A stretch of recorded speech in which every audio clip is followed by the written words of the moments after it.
Guys, we're gonna catch you up a little bit. Me and Turbo John are over here. We're gonna try to get the lifter out of it. So when the lifter, my theory on this is when the rocker arm broke initially, that's just parts failure, I guess you could say. And then you're trying to essentially keep on filling a hole that is already can't let out, right? So you're at whatever it was, 6,500 RPM and like 18, 20 pounds of boost, and it keeps on filling that cylinder up. Well, when it keeps on filling that cylinder up and it can't let the exhaust out combustion chamber, I guess you could say, the combustion that's happening in the cylinder, because it still has spark and it's getting fuel, and boom, boom, boom, and pounded on the thing. Well, that's going to take out the intake lifter, because now you have all that extra load on that intake lifter, because you're still lighting the fire in there, but it's not letting it out the exhaust. So it beats up the intake lifter. So we're going to try to roll this over to the base circle. I'll flip the camera. The lobes on a camshaft are kind of like an egg, right? Like the top is pointy and sharp, and the bottom is a nice rounded edge. So we're going to try to get it to the base circle of the cam, which is the rounded edge like you could see down here. And then this is the top of the lobe, but we're working on this one. Right now we're at the top of the lobe, and you could see right there how that lifter is peeled over. You can bump it over, John. Again. All right, now you can see how it's mushroomed over right in there. It's mushroomed over. So we're gonna try to get some pliers in here, bend that out, and see if we can get it out. If not, we'll have to cut we're gonna have to basically call it quits. I'll have to cut the tie bar, cut this all out, and drop it out the bottom after I pull the camshaft off. But that would be too much work for that'd be more work than I'm willing to do this weekend for because you could see that the camshafts, that lobe is a little beat up as well. We can polish that up if need be, but preferably not.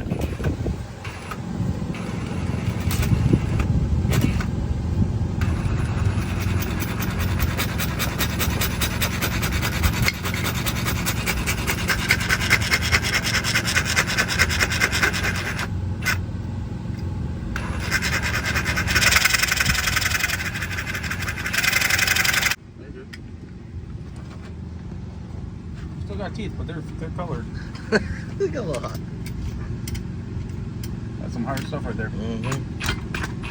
Just one tough to see. Oh, wait. Oh, that's what happened. This one come up.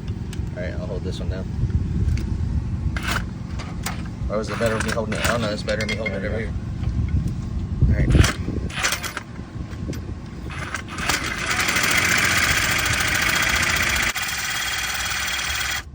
I think the teeth are gone. They still there? Somewhat. Well, if you look, we can only cut about a quarter inch of the teeth. So like if the saw moves too far back or too far forward, we're screwed. Right. But all right, guys. So the blade gave out at the very end, but it is cut through. So now I got to get all the metal out.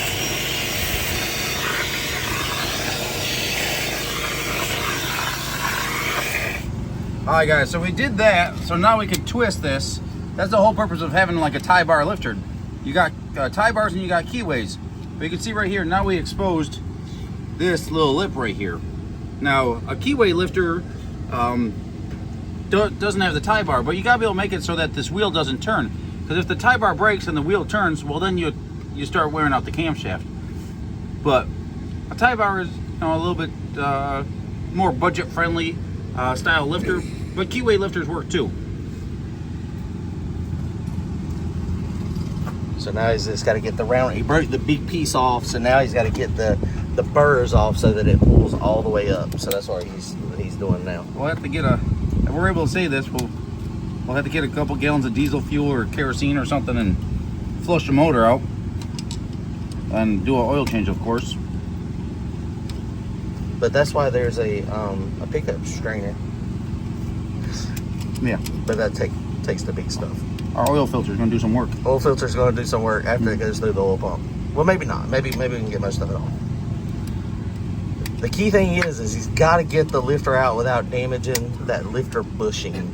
If their lifter bushing gets damaged, too bad. Then it's game over. Yeah, don't worry.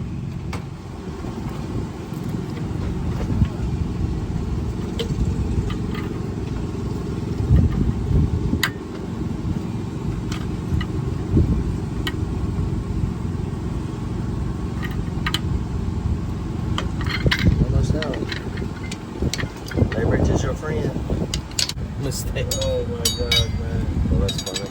That's kind of like the steak in my That's where budget. the action's at. So there's the action. Look at that. Oh, you slide that wood down towards you, so I can push down here. All right, ready? Let's move it. Your leverage ain't great there, though, is Let me it? get Might be able to get that big pry bar in there now. The gap's bigger.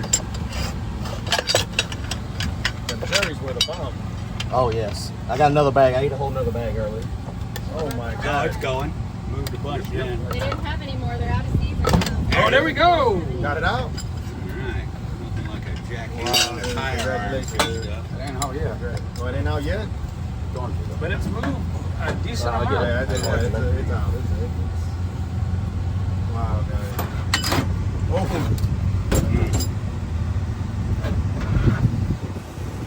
What's the cause of that? The wheel stopped turning? we got What Nick happened? and John doing surgery out here. Exhaust rocker broke, so basically just pressurized that cylinder and broke it.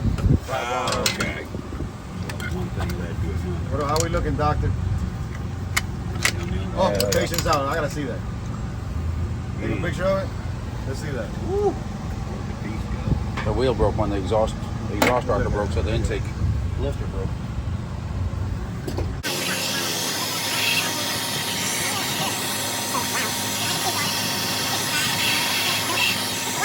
We live.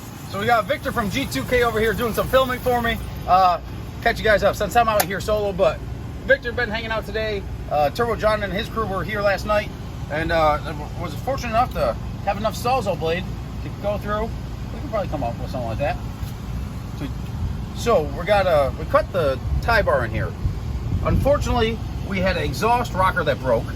That exhaust rocker, when that broke, it pressurized the cylinder and took out the lifter on number 6 intake. So, but we got it all cleaned up in there. Lifter's going up and down. This is the one that was bad. This is the one that was good. So clearances might be slightly off, but there's no burrs or nothing there. We got it cleaned up.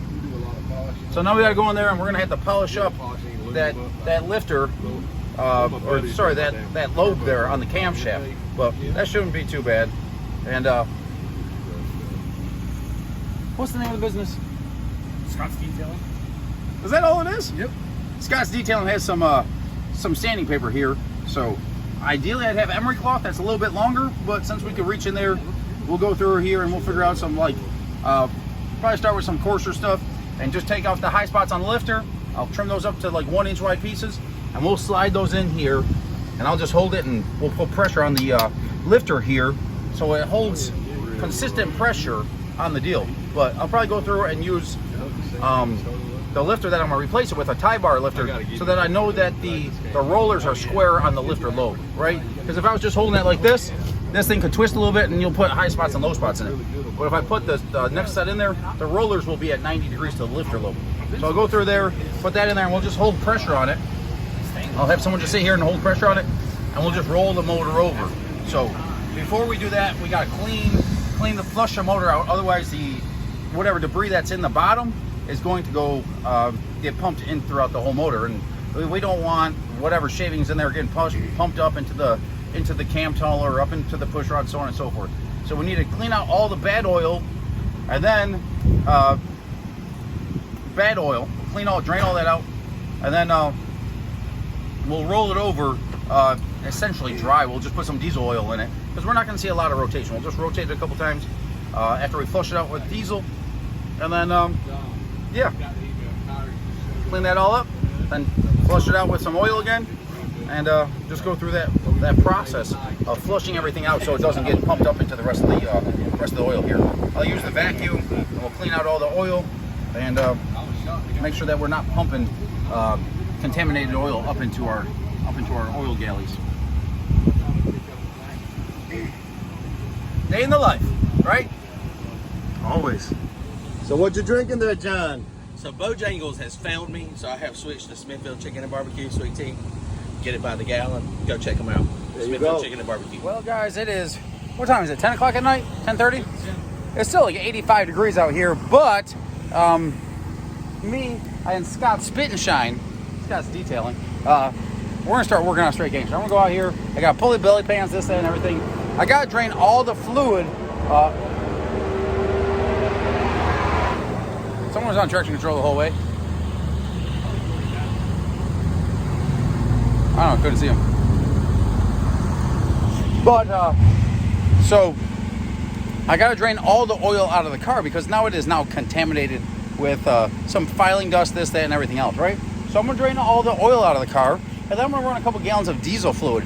Why diesel fluid and not methanol and not gasoline? Well, diesel fluid has oil in it, right? It's different. Diesel or kerosene is better to flush a motor out with because it doesn't dry up everything, right? Of course, when you're you want to lubricate stuff, and I don't have my pre-lubing deal here, and it's a little bit difficult with the tunnel ram, but diesel fuel will not dry up all the bearings and stuff like that. Of course, we're going to prime the motor and stuff like that before we start it, hoping everything goes well.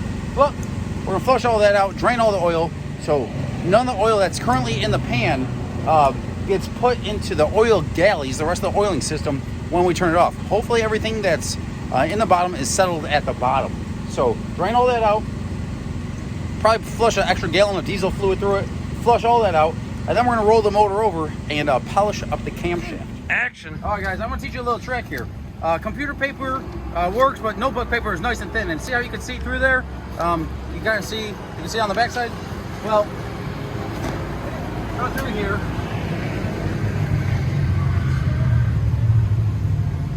And you put a little bit of oil on the notebook paper.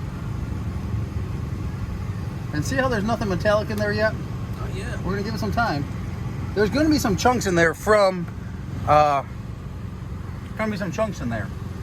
And in the end here, there's going to be some metallics from sanding down the lifter and filing down the lifter so we could get it out without damaging the lifter bore.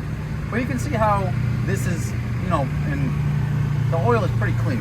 So the most of the motor appears to be healthy. You'll see bearing material in there. You'll see wear items in there. Now, don't get me wrong. There's going to be some chunks in the pan when I pull the pan off here, but this is a little bit of a good sign. It is much more accurate when you do it when the motor's hot, but yeah, we're not doing that. So it was too dang hot out today to work on it during the day or shortly after it happened. So we're gonna drain all this out, put it in the spare 5-gallon container that we have, and then I'm gonna run some diesel fluid through here so we're not pumping the shavings and stuff like that. Okay.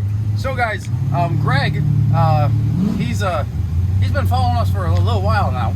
He lives down in South Myrtle Beach. He came out there and met us for the first time there. But he was nice enough to go and get me 5 gallons of diesel fuel and some supplies. Speaking of, but man, here he is right here. Dun dun dun dun. He's a good guy. But and he picked up some of these a couple containers here. But these are some old cans, and definitely don't want to do this if you're hauling fuel room or if you're transporting them. But since they have a dump barrel here, I'm gonna cut. Gotta put a couple cuts in here so that otherwise it's not gonna drain. And this is definitely not my race funnel. My race funnel has a screen in it for when I'm fueling up the car and stuff like that. But we're gonna try to make not too much of a mess here. We're probably gonna make a little bit of a mess, but that's what goes with it. Well, hopefully this should drain pretty quick here. See how quick it's draining? Oh yeah. It wouldn't drain that quick if if I didn't cut those holes in it. Because it builds up pressure in the tank then. So we're gonna get that out of there. Then we're gonna go through, put this back underneath the car on my Hillbilly pit mat. My area rug that's $20 on sale for 20 bucks. That's cheaper than a pit mat, right? But laying on stone sucks. So I'm gonna go through there like that.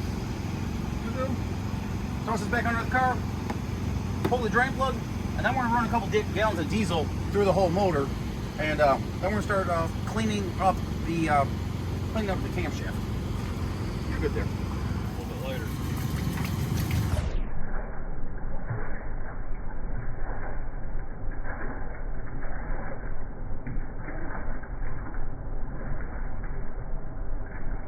You just snap them a couple times. Next thing you know, you got what's called wire. So, like this is what I use for when I'm TIG welding headers and stuff like that. It's like a 30 weight or something like that.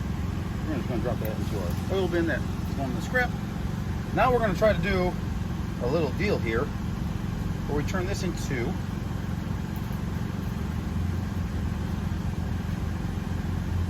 know what? Greg that was got the stuff. He used to work at Pratt & Whitney, and he gave me a really set of mechanics wires because they in the aviation world he used to be a jet engine mechanic, and he's got these really cool wires that like work really, or players that would work really well. But that's it. We don't have this. Oh, you're talking about the tie wire pliers. Yeah, for safety wire pliers. Yeah, I have a set. So we're gonna go make a little noose here. Now we're not trying to catch no rabbits, but hey, I wouldn't mind some Hassenpfeffer. Hassenpfeffer? Is that what it is, right? Yes. It's called Hassenpfeffer. Do you think I should try to pinch this? I'll try to pinch this so it holds Just some. a little bit. So it holds some tension on it. What do you think? We should put those in the trailer too. I'll try it. Yeah. All right. Now this is what we're gonna do. I'm gonna try to slide this in the lifter bore. That's the goal. Slide this in the lifter bore, and then when I go to expand this, it should open up. Then when I go tighten it down, hopefully it grabs our deal. What's the chance of it working? Slim? Probably slim, but whatever. Putting the backside in there, right? No, it's gonna wrap around this like this. And I'm gonna pull it up through. So this can go. Wait 1 second. Let me get this straight.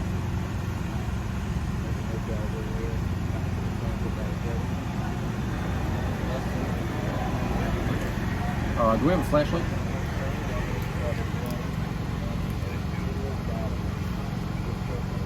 I mean, right there from my angle looks good this way. Now let's try to feed this down through here.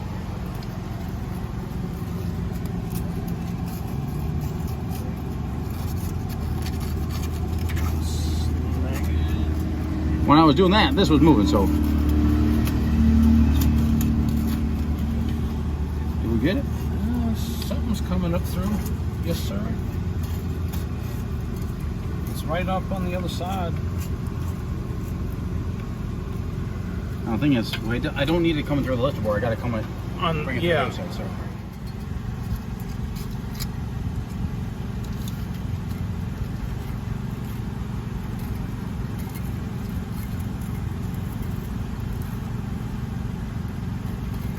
Twist it.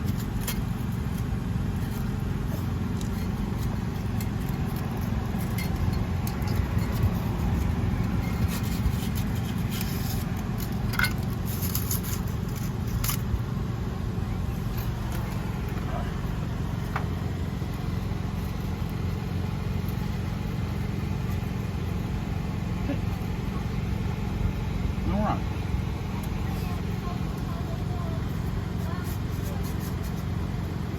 You just want to hold it like that and turn it over. Yes, but no. So now we got to get our lifters. Where's our lifters? Yeah.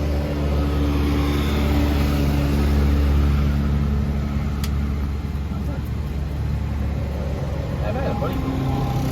Let me make sure nothing's gonna get pinched here.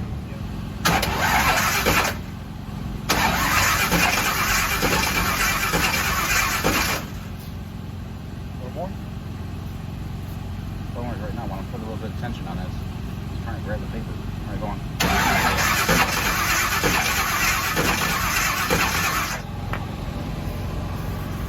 Always wet sand your cam lobes, right? That's what Daddy always said. That's what MVP's going to say in a couple years. Daddy always said you got to wet set your cam lobes. Just open it a couple more times. Daddy.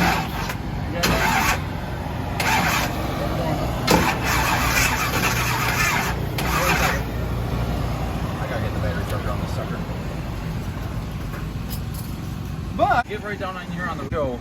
Can you see the roller down there? There you go, right? You see that? Right there. Roll it over there, cowboy.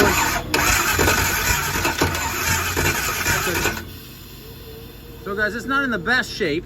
You can shine it this way.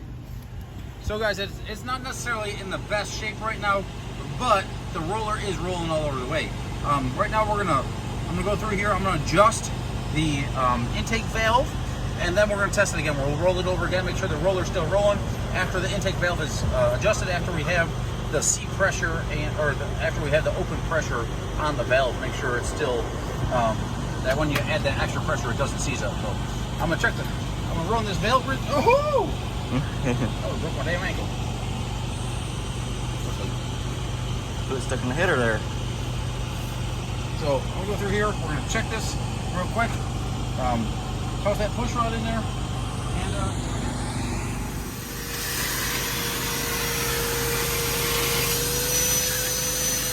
Cleaning up all the gasket material. May have been left behind. All right. I don't know what that is, but diesel fuel. Gotcha. Did you get that out of the toter home? No. Greg went through and did it. Got it. Gotcha. That's a good idea though, because it's oil based and Oil based. yeah. So it'll leave a little bit of residue. You don't want to use methanol, because methanol, you know, that's fine for, you know, prepping a motor before you assemble it, because then you put assembly lube on everything, right? Right. But you can't use gasoline, because gasoline's a pretty dry fuel. Right. Diesel carries its own oil, so it's not pre-lube. It's definitely not. It's not the same, right? But at the same time, you know, it's a mechanical motor. It's not a hydraulic. That's right. It's not a hydraulic deal in there or nothing. So, of course, you want to make sure that's all out. But we'll let the car run. We'll start it up and warm it up and stuff like that. You know, we'll try to get someone to tow it up the lanes and tow it back to the lanes. Because it's not perfect.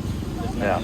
But at the same time, We've got multiple tow vehicles, Yeah, so we got that covered. we got that covered. Yeah. Thanks to Turbo John. All we need to do is make, six passes. Probably 6 passes. Ish. And we tow it up and tow it back. That's I right. mean, your crew guys and my crew guys that are your crew guys, you know, the other half of your crew guys, That's right. they can tow up all the way to the finals, and they can tow back all the way to the finals. Exactly. We'll go here. We'll be fine. We'll have some fun and win some money, and I can pay to fix this thing right. Let's go. In the campground, the little golf cart, when the lady took off, I told my son, stop the clock. So I went under the no, and guess what I did?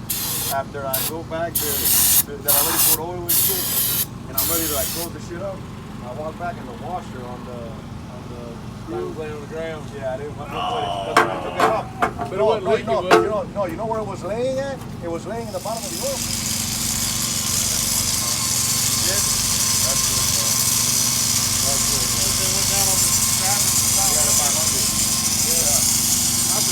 Oh no.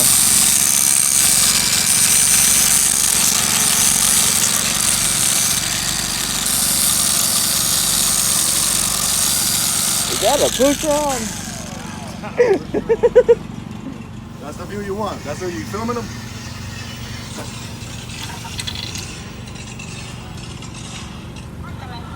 The strongest headers in the world. That priming the oil pump. Not really. That's the goal. It's really working out so well. Here, I'll take that. Oh, there you go. Hell yeah. Fucking pillow. Alright.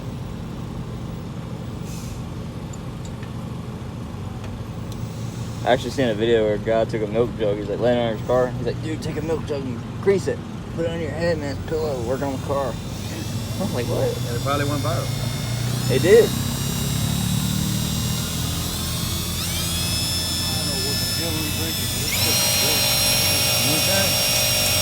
Blackberry pale tea. I'm gonna see one of those. Where's it made at?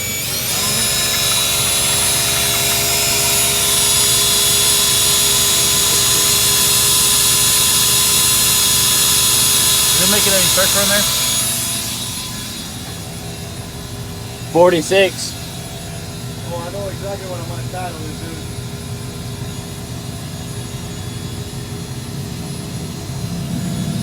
45, 46, 47. Got the gaskets in place, getting ready to put the intake back on this guy. Or literally, you could hear it. We're out. We're out. Almost. We're right there, though. Let's get it. Just enough.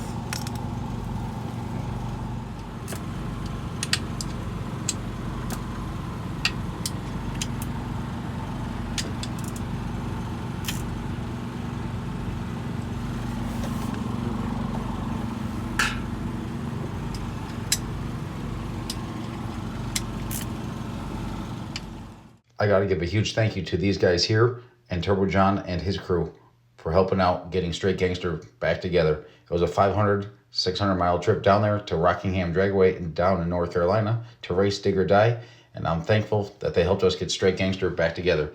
Let's see what we can do tomorrow in Small Tire.